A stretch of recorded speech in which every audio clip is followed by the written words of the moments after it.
So let's talk about lures. This is probably a really bad angle because the sun's back here, so let me switch this real quick. Let's talk about lures. And my go-to, I'm working a lot this month, so I don't have a lot of time to get out and fish. So I want to talk about, or at least make a video about the lures that I've been using and have found quite a bit of success with. Now, understand that this is my opinion based on my experience and obviously living and fishing here in Florida. So these things may not apply to you. These lures may not work for you in certain areas in certain cases. Like I found that tube baits down here just don't catch as many fish as they did in Pennsylvania. I was fishing the Susquehanna River. My favorite rig up there is a Texas rig tube bait with a slip sinker, and that just catches a ton of smallmouth. So do little wake baits and shallow diving crankbaits. That's not the case here in Florida. It's a different forage, different species. So understand that this is based on my experience here in Florida and fishing in these lakes and river systems down here. So let's talk about a couple of lures that are my go-to. And I know that other people have their own opinions and things like that, but this is my opinion on these things, and these are why I use them, and why I think I've had so much success with them.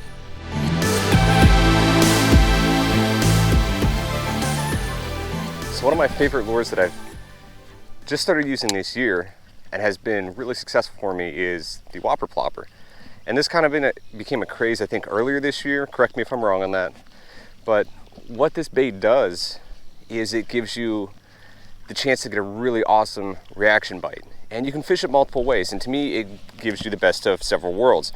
So buzz baits, which I fished in the past, have been really successful in catching large fish. And the whopper plopper, you can fish like a buzz bait. It throws a lot of water. But unlike a buzz bait, you can kind of twitch it like this and get these big plugs of water getting pushed up like a popper, or you can burn it across the surface like this, just like a buzz bait. But unlike a buzz bait, it's not going to sink, and it gives you that chance to get a real big reaction bite. And the majority of the big fish that I've caught this past summer have been on whopper plopper and reaction bites. And I've done things where I've thrown, I got weeds on right now, where I've thrown multiple baits into an area, and someone's following it right now. Come on, come on, come on. It's probably a gar.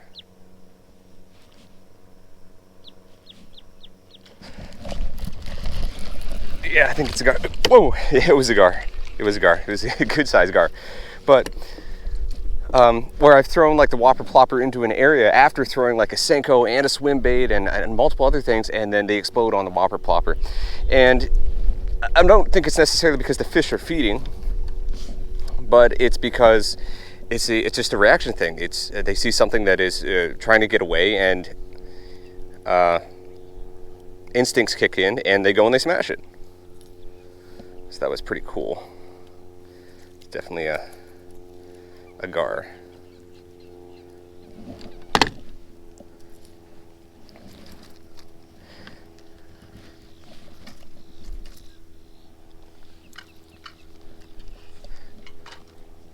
Now I'm throwing this on a H2O Express 7-foot ethos rod. It's the one with the cork handle. I believe that there is a pro version of this, or what they call a pro model. It's about $20 or $30 more. As a different handle, probably different eyelets. Still, I got this rod for about half off. I got it for $35. So bang for the buck, this is the best rod that I have. It's very sensitive, works really well. All my rods are 7-foot, and it's not because I just favor 7-foot over anything else. It's because 7-foot just happens to fit perfectly inside my car. 8 and 9-foot rods, not so much.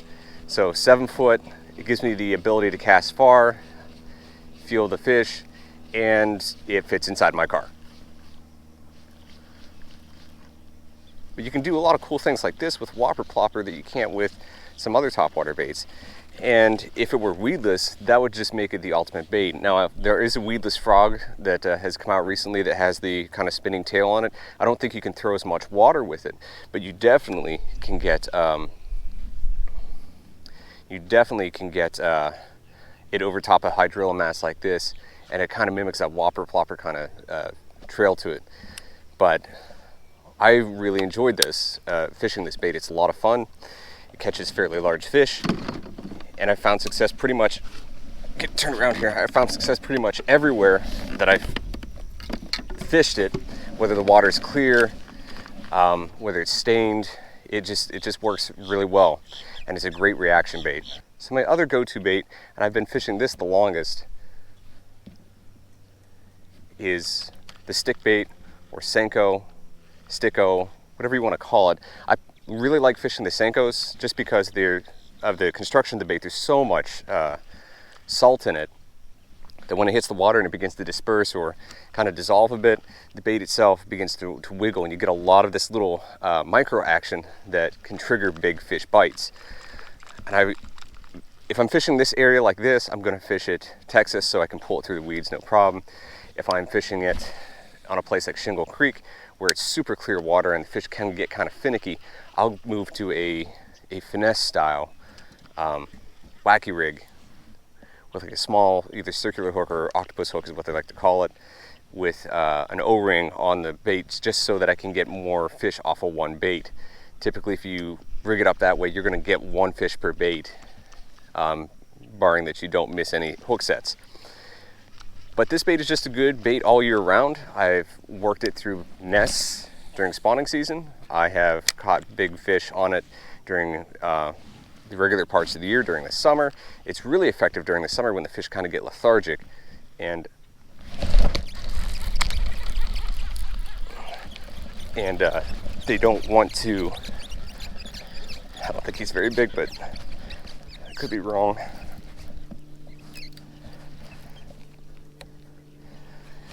Oh, he's underneath that hydrilla. Here we go. But if they're really lethargic and they don't want to chase something, this is a perfect bait because you get that little micro action that kind of sets them off, because it mimics a dying or wounded bait fish pretty well. If this guy's still on there, we'll get him out. But this is a great bait for these kinds of things. Now I have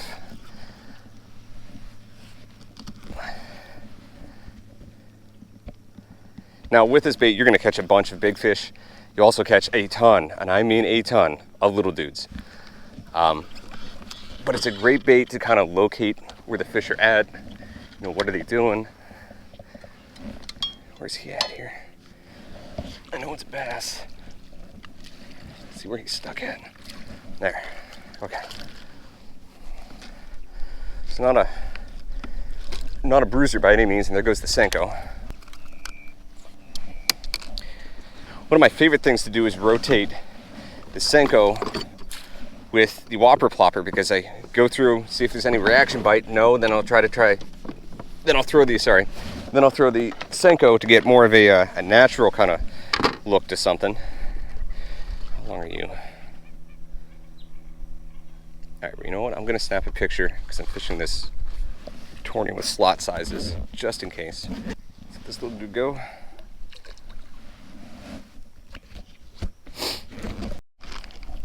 Okay, so I mean, there's a couple different stick baits I like to throw, and I believe you got to be confident in a bait if you're going to fish it. One is definitely the senko, and during the summer and in dark water, stained water like this, if you can see it, water's kind of stained.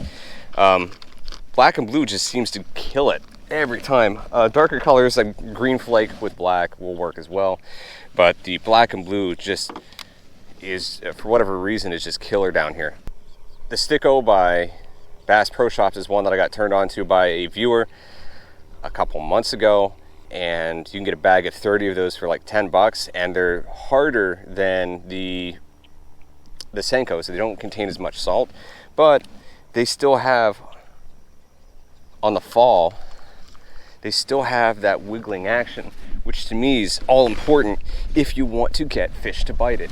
I've had other stick baits where they're really hard and they'll last a while, they'll last several fish, but the issue with them is that because they don't have that kind of micro action as they're falling down, that little wiggling action, fish will not bite them as frequently as, let's say, the senko. So the small movement is key to me. But fishing at finesse or Texas style is the way I like to do it, and I found it works all year round. Spawn, summer, hot days, cold days. If the fish are lethargic and because it's too hot or cold, this is the bait I'm going to fish. And it's the one I'm going to fish the hardest because it's the one I believe in. It's the one that works because I can fish it slow and I can fish it in a way that I can get it in front of their mouths. And with that little bit of wiggling action to make it look like a dying fish or bait fish, instinct kicks in. And even if they're not hungry, they will take advantage of a really easy meal. They won't let that go to waste. So I love fishing these type of stick baits. I think they're fantastic.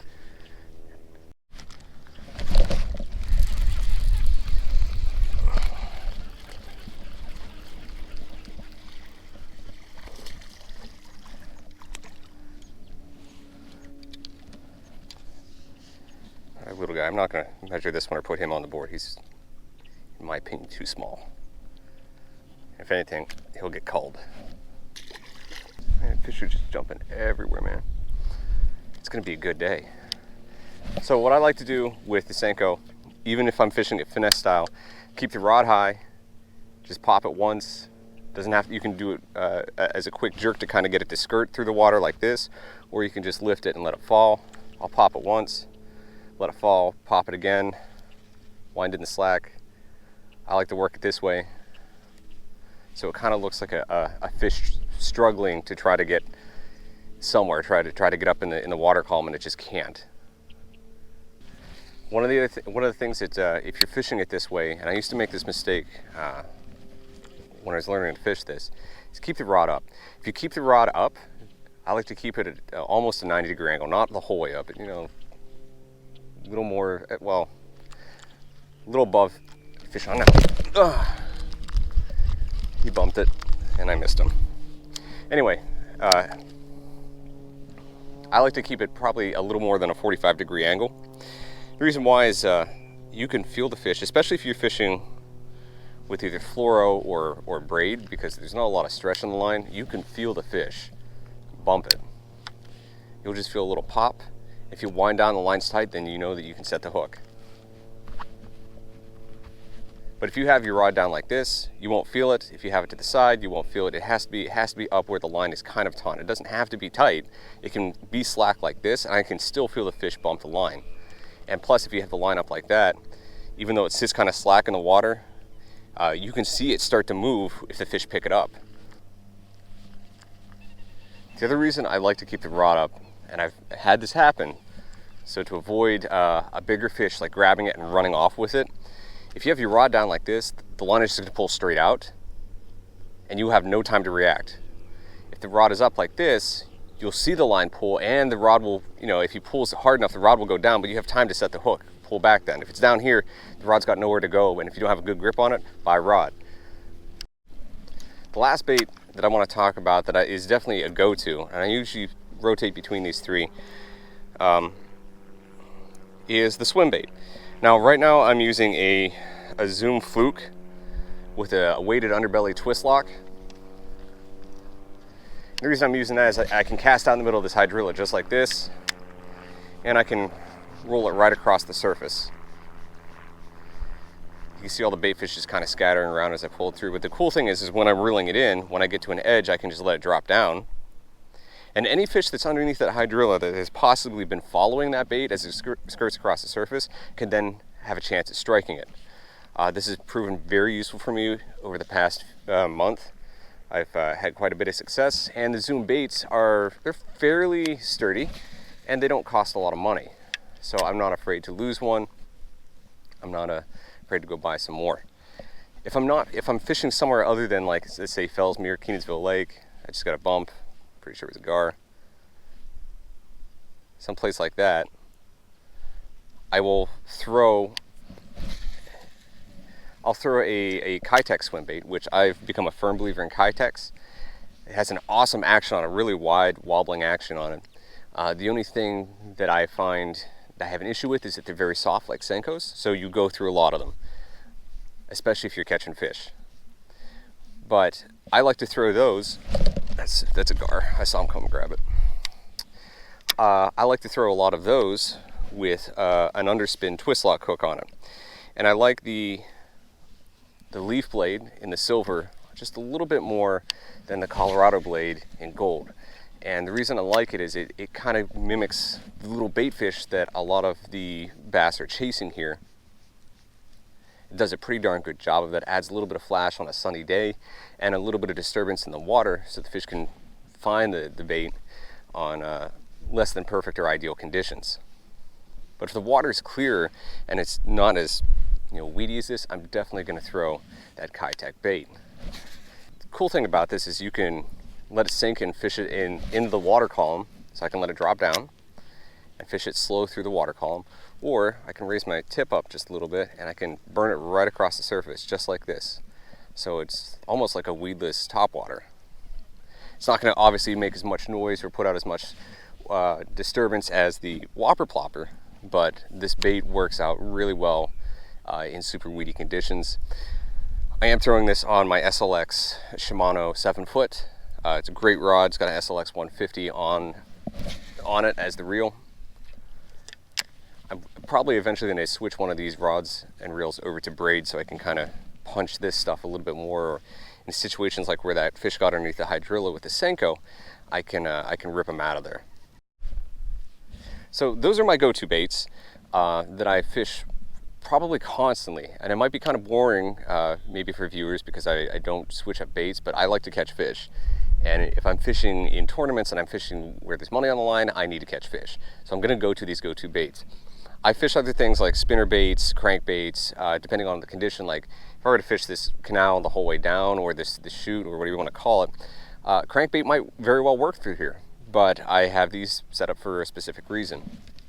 Now, I know everybody has their top 3 baits. If you have any awesome baits that you think people need to know about, that you're catching fish on, throw in the comments. I want to see. And let everybody know what your experience with those specific baits are. But that's enough talking. I know I've talked quite a bit. I talk more than I normally do in videos. So let's get out and let's catch some fish. I've got a yak bassing tournament this weekend. I'm only competing one day. I want to see if I can win this just in one day with these 3 baits.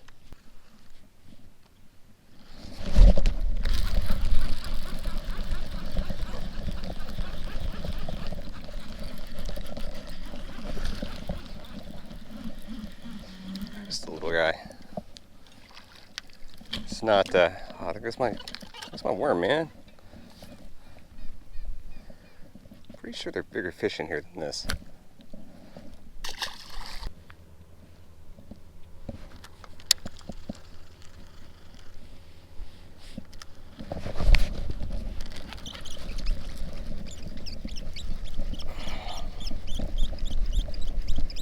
There we go. Don't know. It's got me caught in that one little setup.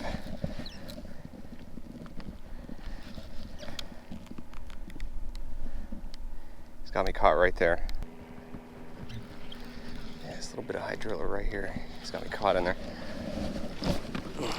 Ah, yeah, there he is.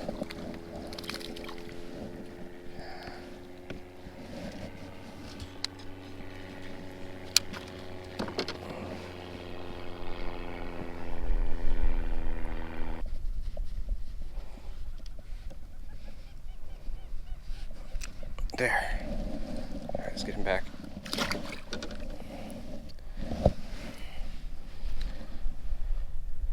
Sometimes if I hook them in a weird way that I can just easily push the hook through rather than try to rip it back out the other way, I'll do that. It saves me time and it'll save hurt on the fish.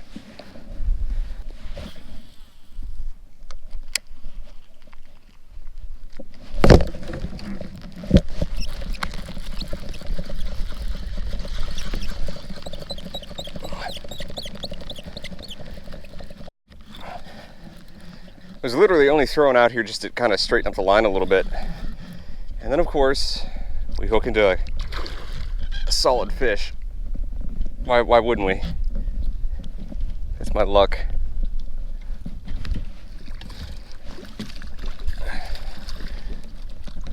There we go. Ooh. I'll take that any day. It's gonna be a good day fishing, folks.